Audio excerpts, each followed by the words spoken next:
வணக்கம் ladies and ஜென்மன். அப்பா நல்லா இருக்கியா? பார்த்து ரொம்ப நாள் ஆச்சு. என்னை மிஸ் பண்ணியா? மிஸ் பண்ணியிருப்பேன், எனக்கு தெரியும். வேணும்னு தோணுதில்ல. ஸோ இந்த வீடியோவில் நம்ம எதை பற்றி பார்க்க போகிறோம்னா கோஜோவோட ரிட்டர்னை தான் பார்க்க போகிறோம். அதாவது அனிமேல கிடையாது, மாங்காவில் கோஜோ செத்து போய் அது ஒரு பெரிய இன்டர்நெட் பிரேக்கிங் மூமெண்ட்டாக நடந்ததெல்லாம் நம்ம பார்த்துருப்போம். ஸோ இப்போது கோஜோ திரும்பி வந்துட்டாப்புல.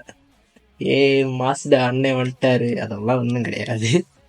கோஜோ உருவத்தில் யூட்டா வந்திருக்காப்புல. என்னடா சொல்கிறான்னு கேட்டிங்கன்னா, அதாவது நம்ம கிகேயை பற்றி நம்மளுக்கு எல்லாருக்கும் நல்லாவே தெரியும். மனுஷன் பாரபட்சம் பார்க்காம எல்லாரையும் போட்டு தள்ளுவாப்புல. ஆளு கொஞ்சம் கிரிப்பியான ஆள் தான், பட் இந்த டைம் ரொம்ப ஓவர் கிரிப்பியாக போயிட்டாரு. அதாவது நம்ம யூட்டா இருக்காப்புல, யூட்டா அவரோட கர்ஸ் டெக்னிக்கை யூஸ் பண்ணி நம்ம கெஞ்சாக்கோட டெக்னிக்கை காப்பி பண்ணி அது மூலமாக நம்ம கோஜோவோட பாடியை டேக் கண்ட்ரோல் பண்ணி கோஜோ ஒரு வெப்பனாக மாற்றி ரிட்டர்ன் கொண்டு வந்திருக்கானுங்க. கேட்கவே கொஞ்சம் க்ரீப்பியாக தான் இருக்குது, பட் ஓகே. கொஞ்சம் க்ரீப்பியாக குக் பண்ணியிருக்காப்புல, நல்லா தான் இருக்குது, அதெல்லாம் ஓகே தான்.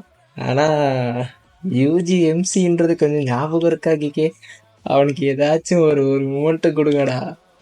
இப்போ தான் ஏதோ நல்லா சுக்குனாவோட சண்டை பிடிச்சிக்கிட்டு இருந்தான். அங்கேயும் கோஜோ ரிட்டர்ன் கொண்டு வரேன்னு கொண்டு, அட்லீஸ்ட் கோஜோவாச்சும் ஒழுங்காக ரிட்டர்ன் கொண்டு வந்தாங்கன்னா அதுவும் இல்லை. இதில் இன்னும் இந்த ஃபேன்ஸு கோஜோ ரிட்டர்ன் வருவான்னு நம்பிக்கிட்டு இருக்கானுங்க. அதெல்லாம் நடக்காது. எனக்கு கோஜோ ரிட்டர்ன் வந்ததில் ஃபஸ்ட்டு டிசப்பாயின்மெண்ட் இருந்துச்சு. என்னடா இது கொண்டு வராமே இருந்திருக்கலாமே, இதுக்கு ஒரு மாதிரி கனிஷ்ட் பண்ணி தலைவனை எப்பனா மாற்றிட்டீங்கன்ற மாதிரி இருந்துச்சு. பட் அதுக்கப்புறம் கிகே பற்றி பார்க்கும்போது அந்த ஆள் கொஞ்சம் கிரிப்பியான ஆள் தான். ஸோ வளமையாக இருக்க ஷோனன் கண்டென்ட் மாதிரி இல்லாமல், power of friendship, power of ஃபேமிலின்ற மாதிரி இல்லாமல் கொஞ்சம் கிரிப்பியாக வித்தியாசமாக குக் பண்ணியிருக்காரு. ஓகே, நல்லா இருந்துச்சு. கொஞ்சம் அடுத்து என்னன்ற இன்ட்ரெஸ்ட் ஒன்று இருந்துச்சு. ஸோ அதெல்லாம் ஓகே தான்.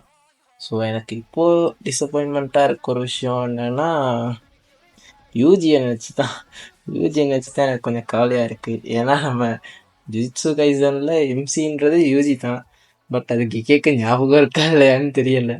ஏன்னா நம்ம ஸ்டார்டிங்லேருந்தே யூஜி ஒரு சைட் கேரக்டராக தான் பார்த்துருப்போம். அதாவது ஸ்டார்டிங்கில் கோஜோ இருக்கும்போது கோஜோ ப்ரெசன்ஸே எல்லாரையுமே புட் டவுன் பண்ணிடும். சரி, எப்படி இருந்தாலும் கோஜோ தானே பவர்ஃபுல்னு பார்க்கும்போது ஷிபுயா இருக்குல்ல, கோஜோவை சீல் பண்ணிடுவாங்க. ரைட்ரா, இதுதான் நம்ம தலைவன் வாரதுக்கான நேரம்னு பார்க்கும்போது ஒரு மஹிட்டோட ஒரு வேற லெவலான ஒரு மூமெண்ட் போகும், ஒரு வேற லெவலான ஃபைட் போய்கிட்டு இருக்கோம். சரிடா, என் சிங்கம் களை இறங்கிருச்சின்னு யூஜிக்கான ஒரு மூமெண்ட் வரப்போகுது, யூஜி எம்சின்னு காட்ட போகிறான்ற மாதிரி தான் போய்கிட்டு இருக்கோம். ஸோ அதுலேயும் அந்த முக்கியமாக அந்த ஒரு முயலை ஒரு நரி துரத்துற மாதிரி அதை அப்படியே போர்ஷடோ பண்ணி மஹிட்டோ யூஜி துரத்துற மாதிரி அந்த பனிக்குள்ளே காட்டும் போதெல்லாம் அது வேற லெவல் மூமெண்ட்டாக பார்க்கும்போதே ரொம்ப இத்தனை நாள் அவன் அனுபவிச்ச மொத்த கோவத்தையும் மாயிட்டோ உனக்கு காட்ட போகிறான், அவனை போட்டு தள்ள தலைவா அப்படின்ற மாதிரி இருக்கும். அந்த நேரம் குறுக்க இந்த கௌஷிக் வந்தான்ற மாதிரி கெஞ்சாக்கு உள்ள வந்து மாயிட்டோ அப்சர்வ் பண்ணிடுவாப்புல.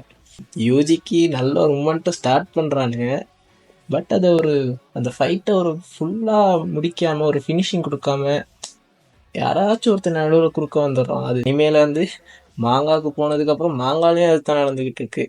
நானும் சரி இந்த பக்கம் தான் எப்படி இருக்கு, மாங்காவை போய் பார்க்கலான்னு பார்த்தா அங்கே சுகுணா வெர்சஸ் யூஜி போய்கிட்டு இருக்கு.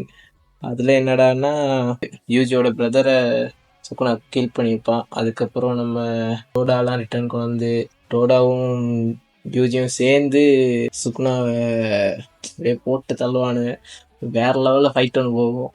அதுக்கப்புறம் யூஜி பிளாக் ஃப்ளாஷ்லாம் யூஸ் பண்ணி அப்படியே சுகுணாவோட செஸ்ட்டை பிடிச்சி டேர் பண்ணி இழுப்பாப்புல. வேற மாதிரி சுகுணாக்கு யூஜி கேல தாண்டா சாவுன்னு நினைக்கும் போது தான் அப்படியே கோஜோவை கொண்டு வந்துருவானுங்க. அதுவும் கோஜோவை பார்த்ததுக்கப்புறம் யூஜியாவது மயிராவது என் தலைவன் வந்து தாண்டான்ற மாதிரி இருந்துச்சு. ஆனால் உம்மால ட்விஸ்ட்டுங்கிற மாதிரி அது கோஜோ கிடையாதுப்பா, கோட்டான்ட்டானுங்க. அதனால கோட்டான்னு கேட்டிங்கன்னா, அதாவது நம்ம கோஜோ பாடியை யூட்டாலையா கண்ட்ரோல் பண்ணிட்டு இருக்காரு. அதனால ஃபேன்ஸ் எல்லாம் சேர்ந்து கோஜோலேருந்து கோவையும் யூட்டாலேருந்து டாவையும் தூக்கி கோட்டான்னு விரைச்சிட்டானுங்க. அது ஒரு மாதிரி நல்லா தான் இருக்குது. ஸோ நம்ம கோட்டானே கூப்பிடலாம். ஸ்டோரி படி எல்லாம் ஓகே தான், புதுசாக பண்ணியிருக்காரு, இன்ட்ரெஸ்டிங்காக இருக்குது, எல்லாம் ஓகே. பட் அந்த சுகுணா vs யூஜி ஃபைட்டை ஒரு ஒரு ஃபினிஷிங் கொடுத்துருந்தா நல்லாயிருக்கும். பட் சுகுணா கோஜோவை பார்த்ததுக்கப்புறம் ஒரு கிக் தான் யூஜி விடுவான், யூஜி போய் விழுந்துருவான். அதுக்கப்புறம் கோஜோவும் சுகுணாவும் டொமைன் எக்ஸ்பென்ஷன் பண்ணி பேச்சுவார்த்தை நடத்திக்கிட்டு இருப்பானுங்க. ஸோ அதெல்லாம் பார்க்கும்போது அட்லீஸ்ட் இந்த ஃபைட்டை முடிச்சிருந்துக்கலாம். கஷ்டப்பட்டு சுகுணா ஒரு மாதிரி யூஜியை டிஃபீட் பண்ணதுக்கப்புறம் கோஜோ ரிட்டர்ன் வந்தாருன்ற மாதிரி காட்டியிருந்தா கொஞ்சமாச்சும் இந்த யூஜி ஃபேன்ஸுக்கெல்லாம் நிம்மதியாக இருந்திருக்கும். நான் யூஜி ஃபேன் கிடையாது தான், நான் கோஜோ ஃபேன். அதனால கோஜோ எப்போ உடச்சி போட்டானுங்களோ அப்பயே எனக்கு அவ்வளோதான். அதுக்கப்புறம் எவனுக்கு கொண்டாலும் எனக்கு பிரச்சனை இல்லடான்ற மாதிரி ஆயிடுச்சு. பட் என்னத்தான் இருந்தாலும் யூஜி தான் கதையோட எம்சின்ற இருக்கப்ப ஏதாச்சும் ஒரு மூமெண்ட் கொடுத்தா நல்லா இருக்கும்னு தோணுது. அவருக்கு அந்த டீமன் ஹேண்ட்ஸ் வர்றது, அவரோட பவர்ஸை அவேக்கன் பண்ணுறது எல்லாமே ஓகே தான். பட் அதை வச்சு ஏதாச்சும் ஒரு மூமெண்ட் க்ரியேட் பண்ணுறன்றது, மூமெண்ட்டை க்ரியேட் பண்ணுறானுங்க. பட் அதுக்கு ஒரு நல்ல ஃபினிஷிங் கொடுக்காம அப்படியே குறுக்கேவனாச்சு வந்துடுறான். சொல்ல முடியாது. இங்கே விட்டா யூஜியும் போட்டு தள்ளிட்டு யூட்டா தான்டா மெயின் லீடுன்னு சொன்னாலும் சொல்லுவாப்புல, அந்த மாதிரி ஒரு ஆள் தான். ஸோ வந்தாலும் நம்ப முடியாது. ஸோ இது வளமையான வீடியோஸ் மாதிரி லாங் வீடியோவாக இருக்க போகிறதில்ல. எனக்கு இதை பற்றி சொல்லணும்னு தோணுச்சு, பேசணும்னு தோணுச்சு. ஸோ அதனால எனக்கு வருத்தம்ப்பா, எனக்கு வருத்தம். ஸோ அந்த வருத்தத்தை உங்களோட ஷேர் பண்ணிக்கிட்டேன். ஸோ அதோட எனக்கு இன்னொரு வருத்தமும் இருக்குது. அது என்னன்னா, என்னோட ஒரு க்ளோஸ் ஃப்ரெண்ட் ரீசண்டாக டெத் ஆயிட்டாங்க. ஸோ ரொம்ப கஷ்டமான ஒரு விஷயந்தான். But look what I got.